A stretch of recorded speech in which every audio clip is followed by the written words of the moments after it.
And brace for the budget. Pain expected for millions, as Rachel Reeves suggests. That's our first woman Chancellor. You're going to be taxed more. A nightmare before Christmas. She's going to be the Christmas Grinch. Is that your new nickname for her, Andrew? Because she's not only going to raise our taxes, she's given an interview where she says she's going to probably have to cut spending too. We're in a right mess. Do you think it was interesting how she said in that clip we played during the headlines that she has the ambition not to raise taxes? I mean, it's a bit like saying you've got the ambition to lose weight, but you're not ready to stop eating donuts. Exactly. Can't believe a word woman says. We really have good economic news about the UK this week, at the moment. What do you think Rachel Reeves is going to do about that? Well, I think we've already had a template of this. As you doubtless will remember, the Chancellor raised taxes by a total of £40 billion in the budget last year. And most of that actually fell on working people in the form of a £24 billion increase in employers' national insurance contributions, which inevitably passed on in the form of higher prices, lower wages and fewer jobs. Unfortunately, it does look like the black hole that she has to fill this time around is going to be of the same order of magnitude. So another 40 billion potentially of tax increases. Half of that is likely to be due to a productivity downgrade from the Office for Budget Responsibility. And that's the moving part where there's some hope that might not actually happen. But we've also seen higher borrowing costs. The government's failed to get welfare spending under control. And there were suggestions also that she wants to build in a bit more headroom for future budgets so that she doesn't have to do this again. So we're basically looking at a big, broad-based package of tax increases that will affect pretty much every person in the economy. How will that, Julian, create the growth that she used to boast she would be defined by when she first became Chancellor of the Exchequer?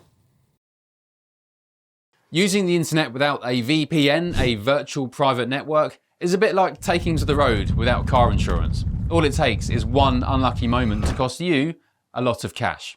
This video's sponsor is Private Internet Access. They are the VPN to help keep you safe. Click the link in the description below to find out why over 30 million people have downloaded PIA to protect themselves online.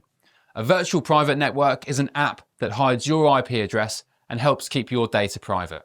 When you're browsing the internet at home, you give up a large amount of data to businesses, to shops, and indeed to social media giants too.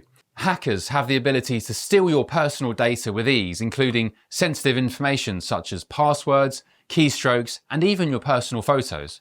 Private Internet Access helps protect your personal data by encrypting your internet connection to keep your data out of the hands of cyber criminals. And it's not just hackers either to be concerned about. Information can be censored too. When Canada passed their C18 bill, social media giants decided to ban news content on their platforms. But PIA can protect your ability to consume the news and content you love. Private Internet Access is available for Windows users, Mac OS, Android, Linux, iOS, and you can use one PIA subscription to protect an unlimited amount of devices. And we've got a huge GBNews discount for you too. Click the link in this video's description and you'll get a massive 83% off PIA. That's under £2 a month, the price of a coffee, and you'll get an extra 4 months completely free on top. Also, there's a 30-day money-back guarantee too. Visit piavpn.com/GBnews to start protecting yourself digitally today. Well, of course, it won't. I mean, the government would argue that it's necessary to fix the fiscal foundations as a sort of necessary but not sufficient condition for growth. And there's sort of element of truth in that, but not the way that she's going around doing it, because it's clear that the combination of much bigger increases in public spending, targeted tax increases that are probably going to undermine investment and confidence even further. Those things are going to reinforce what economists call the doom loop of weak growth and deteriorating public finances. So I don't think she has a credible plan. I think the mistake that she's made is doubled down on the problems of the last few years, which is that the state has been getting too big. We've been spending too much, taxing too much and intervening too much. But under Labour, we're just getting more of the same. Now, Julian, as Britain has got deeper and deeper into debt and is more and more reliant on people lending us money, the role of the OBR has become much more significant. And so much of what Rachel Reeves is planning to do will depend on this mystical headroom that the OBR gives her. But that figure itself is up for debate among economists. Do you think the OBR has become too powerful? Do you think Rachel Reeves should stick to her fiscal rules, or should she give herself more leeway? Well, the OBR has only become this powerful because the government has given it these powers. So, it's rather like blaming a referee in a football match for enforcing the rules. It's not the referee's fault. That's the job that he's been given. But there are signs that the OBR has become a bit too much like VAR in football. It's over finicky. We're worrying about a striker's toenail being over the line, and we're obsessing about a few 100 million either way sometimes on a 5-year forecast for the economy that even the OBR would admit is going to be wrong. But unfortunately, it's another example of Rachel Reeves doubling down. I mean, she has given even more importance to the forecast of the OBR. So she's trapped herself into a position where whatever the OBR says now has to go. The people watching and listening to this, Julian, will be very concerned about the impact of inflation. Particularly if you're a pensioner on a fixed income, if you're a mum and dad trying to organise the weekly shop, inflation is getting higher and higher. Food inflation predicted to be at 6% by Christmas. That's going to cause real pain for families. Oh, absolutely. And the worrying thing about the inflation numbers at the moment is a lot of the increases are precisely in those essentials that people can't avoid spending money on. So that's food and energy in particular.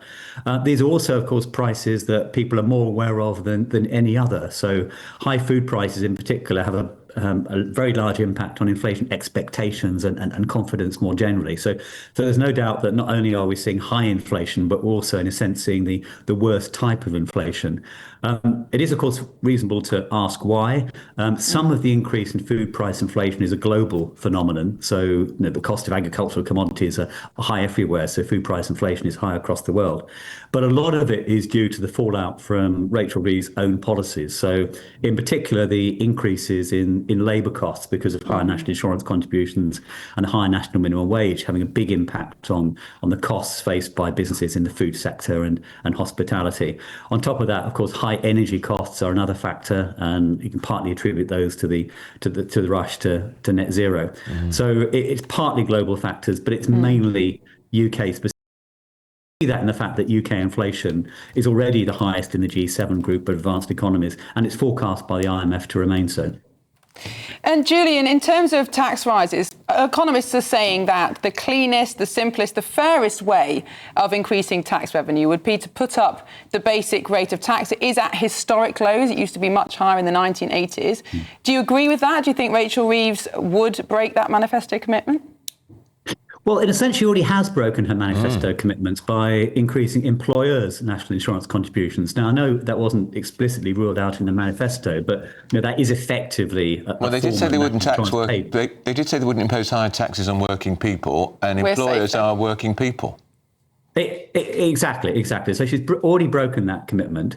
I think it's clear she's going to break the commitment again, because one thing she is going to do is extend the freeze on personal income tax allowances. So basically the levels at which you start paying tax are going to remain fixed.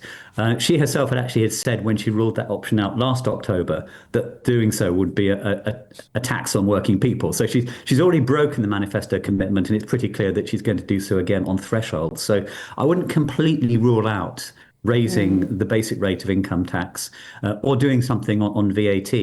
Now, if I were in her position, well, first of all, of course, I hope I wouldn't be, because I would have controlled spending better and not intervened in all sorts of ways that damage the economy. But if I were in her position, actually, I'm probably looking more at VAT rather than income tax. So look, not necessarily to raise the standard rate of VAT, but maybe to extend VAT to more goods and services, while offsetting the impact on low-income households by some tweaks in the tax and benefit system for those on the lowest income. So I personally would favour VAT rather than income tax, but hopefully if I were Chancellor, I wouldn't be in this position in the first place.